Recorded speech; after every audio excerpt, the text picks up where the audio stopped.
Alright, this is my review for Red Dragon Inn Battle for Greyport. This is a co-op deck building game by Slugfest Games. It's pretty similar in style to Shadowrun Crossfire, but also significantly different. In it, anywhere from 1 to 5 players will be saving locations, battling monsters, and trying to defeat a big bad boss. Alright, so first things first, let's jump in and how to play. Be kind of a quick overview of how to play Battle for Greyport. Alright, so first things first is setup. And really you start, by choosing your overall scenario, which I chose the Goblin King to kind of show how this works. It gives you flavor text right here. We've got what monster decks you need, the difficulty of the entire thing, the encounter cards you will need, the location cards, and then you have a win and a lose condition. Basically, the win conditions are normally like, defeat such and such boss. So you pull those boss cards. Next, you pull your Encounter 1 card, which for this one's Hail to the King. I'll just show kind of how to set up a 2-player game. So to read this, this is how much health the location has, 5. This is how much, this number will determine how many enemies are going to be on the location, and this will determine how many enemies are on each player. This is the enemy deck you will start with, and then every player gets 2 coins, or 4 coins total, 2 bronze, 2 silver to start with. And this will be the penalty if the location is destroyed, which luckily in the first scenario there is no penalty.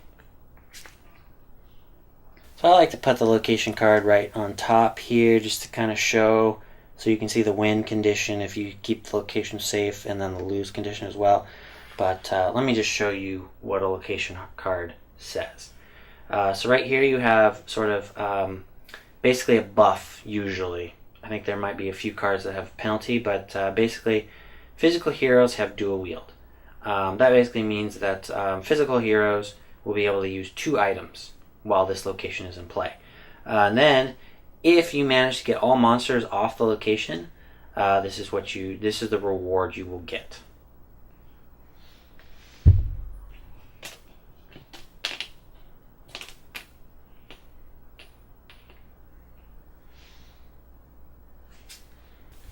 Okay, so that threat number that was talked about, basically when you draw the enemies from the deck, at the bottom left corner here, you have this little number and a skull. That's how much threat this monster is. So this is 2, and that other monster right there is 2. So location has 4 on it, which matches the condition. There's also keywords. This is how much damage the monster will do, and that's how much health it has. My heroes were slightly unlucky. For instance, like this monster has 1 and this one has 2, but I needed 2 total, so unfortunately 3 threat total. For our heroes, I've chosen Fiona and Zot. The way heroes work, you can choose to use this or not. The nice thing about this is not only is it to help divide the decks in the box, but it's got a handy reference in the back. Each hero has their own starting deck. That's semi-customized just for them. Pretty much everybody does start out with relatively the same cards. Usually just the number of acolytes and the number of soldiers may change, and also the items will be different. To understand this, so basically if it's a red border, it's a physical character or physical item. Items will have this color bar here to differentiate them. The top number in the left here is how much damage the card does, and blue borders means magic. Basically the reason for that is because every time you play a hero, you may equip an item to them. But of course it has to match. If it's a magic hero, they have to have a magic item. If it's a physical hero, they have to have a physical item. To start, just like most deck builders, you take the starting deck, shuffle it up, draw 5, and you also take your hero card. So this is Fiona's hero card. She has damage determined by dice and cleave, which means she can attack 2 enemies at once as long as she is able to. This is Fiona's starting hand. Also do Zot's starting hand.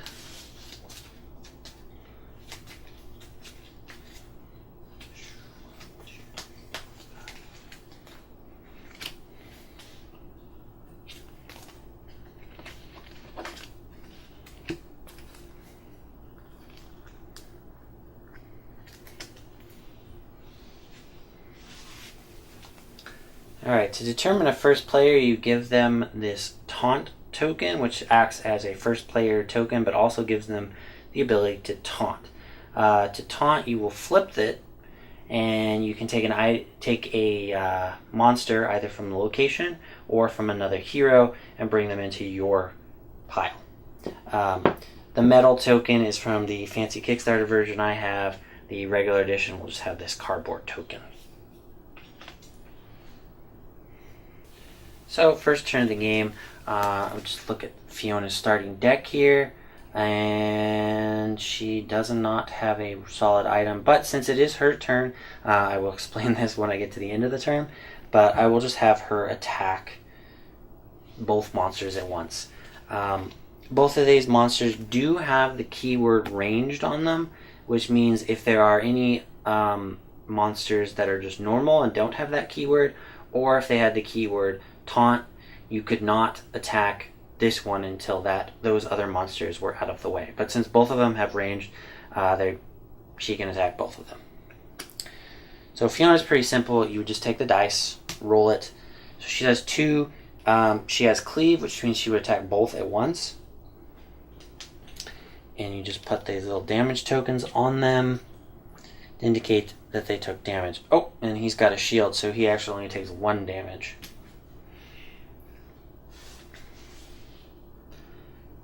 Now, Zot can choose to contribute or not. So this is Zot's starting hand. He can actually do a fair amount of damage here. He's got the easier bit, but this is where it gets interesting, because if Zot uses his hero card, he will not get it back. But let's just take a risk. We'll just go through a round or two here. We'll have Zot use his hero card. He'll also use this Amulet of Inspiration, which allows him to draw a card, and he can play another hero with an item. Since he does have a physical item and 1 physical, let's use this for 2 damage. And we're going to have Zot with his Amulet is going to attack the Siege Engine. So again, Zot and his damage is determined by dice. So he rolls 4. So he does 4 damage here, which almost kills it. And then he does a splash. His special ability is Splash 2, which is going to hit this guy for 1 damage since he has that shield. So actually the Siege Engine here is defeated. We've done 6 damage to it. So it goes out of play. And remaining, we only have this, so we're going to use our hero to do 2 damage, but 1 makes it only 3. You can flip that over and get rid of the damage. So he's almost dead, but he's still around. So all the cards used would go into your discard pile, including your hero card if you so used it. So Zot has 3 cards left in his hand. Fiona has a full hand, not including her hero card at the moment, but she has a full hand of 5. Firstly, we do damage. So the Fire Spirit is still alive. We'll do 1 damage to Fiona. So she now has 9 HP. All heroes start with 10. You can use a nice fancy D10 like this to track, or you can just use the health tokens that come with the game. The location then takes damage. So right here we've got 1 that does 1 damage and 1 that does 2 damage, for a total of 3.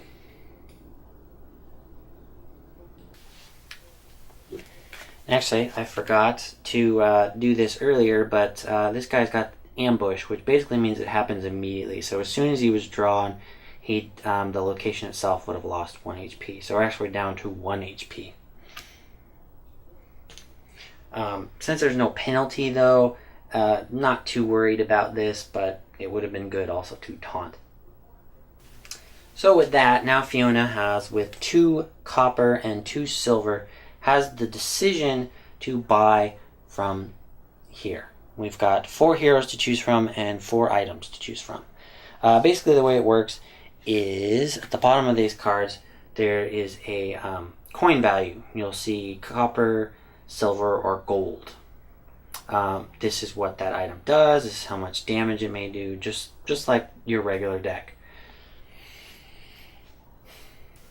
in a rare situation that, for instance, let's say all of these cards were gold and you have absolutely no gold, you're always able to buy a card. So if you had any silver, they would instantly become gold. Or in the case all of these were silver and you only had bronze coins, your bronze coin would become silver. So it'll jump up in the rare situation. I've only seen that happen once, but it can happen. So for Fiona's turn, I'm going to have her use a silver to buy this Berserker here, which he's got a white die, and he would actually do +4 if I had 5 HP or fewer. Then, now I have 6 cards. I can actually choose to discard as many as I wish. So I could discard this Berserker, but he's pretty good. So since all these other cards are really not that great, I would just discard the entire thing and draw back up to 5. So I would get 4, which is the rest of my deck. I could probably shuffle that next turn.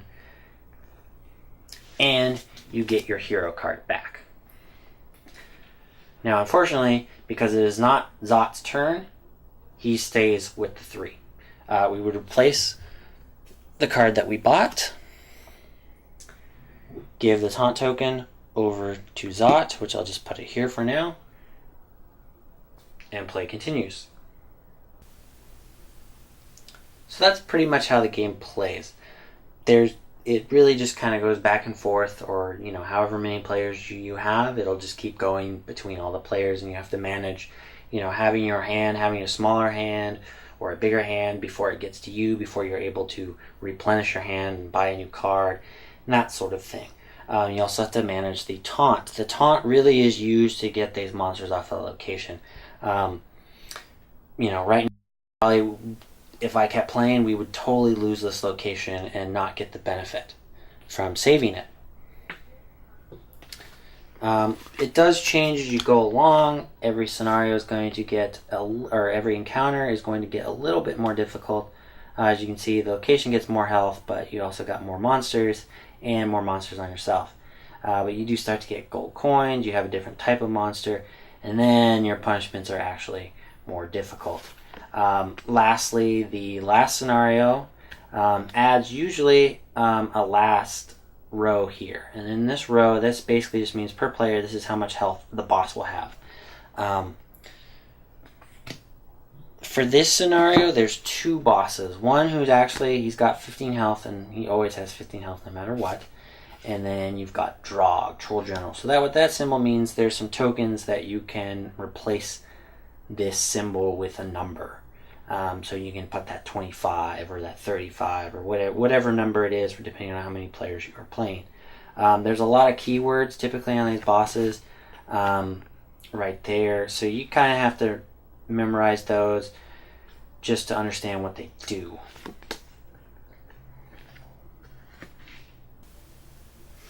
And that's about it for how this game plays. There are a few other little things that didn't show up. These are shield tokens. There are some cards that you can shield attack, so you can place it on the active player, and this will block 1 damage per shield. So the different die have sort of different values on them. Yellow is kind of the weakest, it only goes up to 4. The white is kind of next, it goes up to 6, and the green goes up to 8 damage.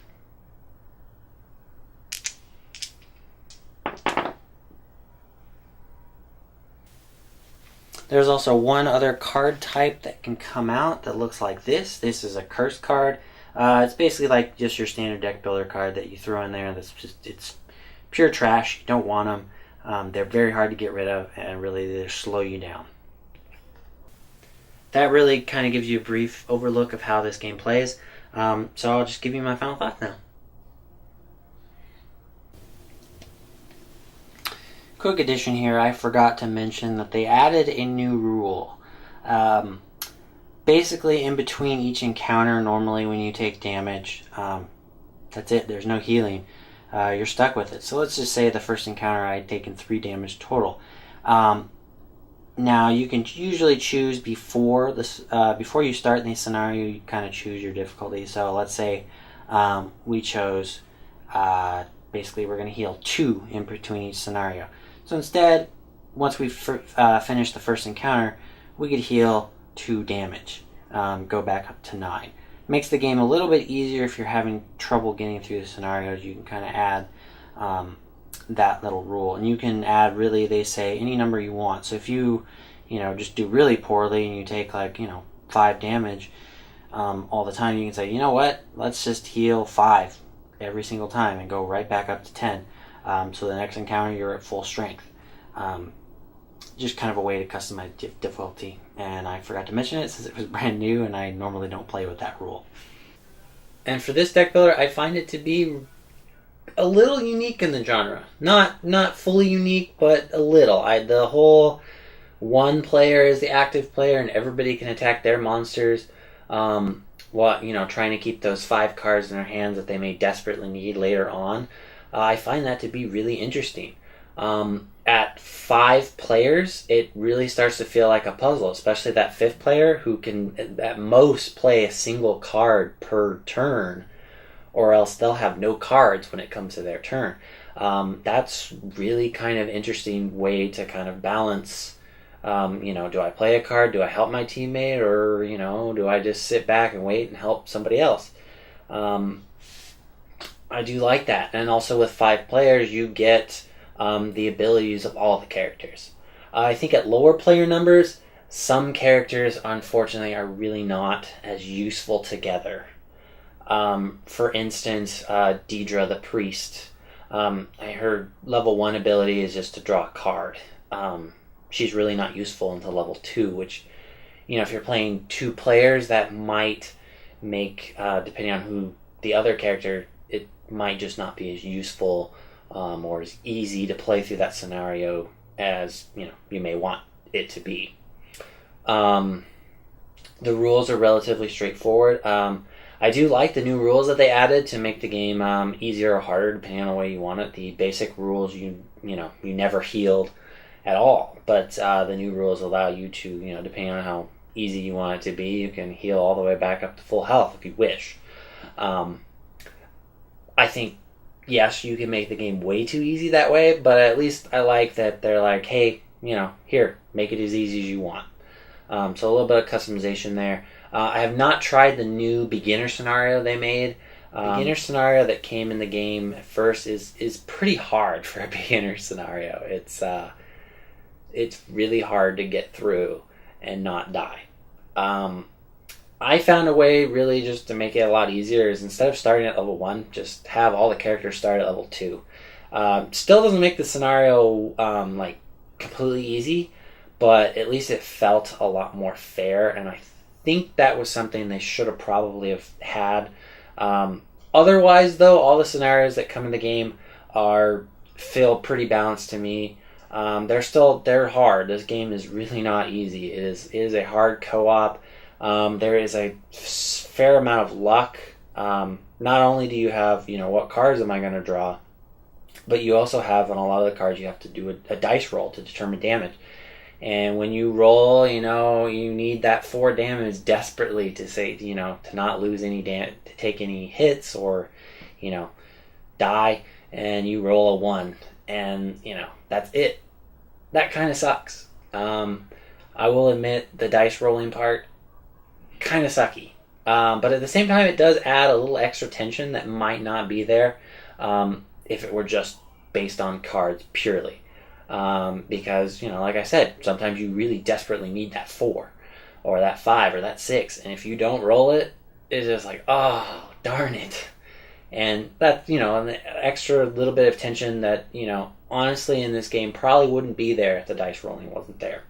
I do feel, though, that if you have Shadowrun Crossfire in your collection, having another co-op deck builder like this may not really be worth it. I would say this is really sort of the very simplified version of Shadowrun Crossfire. You level up instantaneously between scenarios. The rules are quite a bit simpler, I think. You don't have as many icons, you really just have damage. Obviously, there's a little bit of a twist. It's a little bit different than Shadowrun Crossfire, but Shadowrun Crossfire does have the same thing where you can, attack other people's obstacles and they can attack yours. But the turns there, I believe, are simultaneously. But if you're really looking for a really kind of simple co-op deck builder that works well, really from 2 to 5 players. I've played 2-player, 3-player, and honestly, at every level, it seems pretty good. Like I said, there are some characters that may not be useful at lower player numbers, but in general, the game balances pretty well between the different player levels. And really, if you're a solo gamer, managing 2, 3, 4, 5 hands in this game is really not that difficult. So you can try out all different player counts on your own if you want before you even start having friends play it. And that way, this is a pretty simple deck builder. You don't have very many icons. The keywords are mostly pretty straightforward. So really, if you're looking for a nice, relatively simple co-op deck builder to add to your collection, I'd say this is a really great one with nice, cheery artwork and pretty fun gameplay.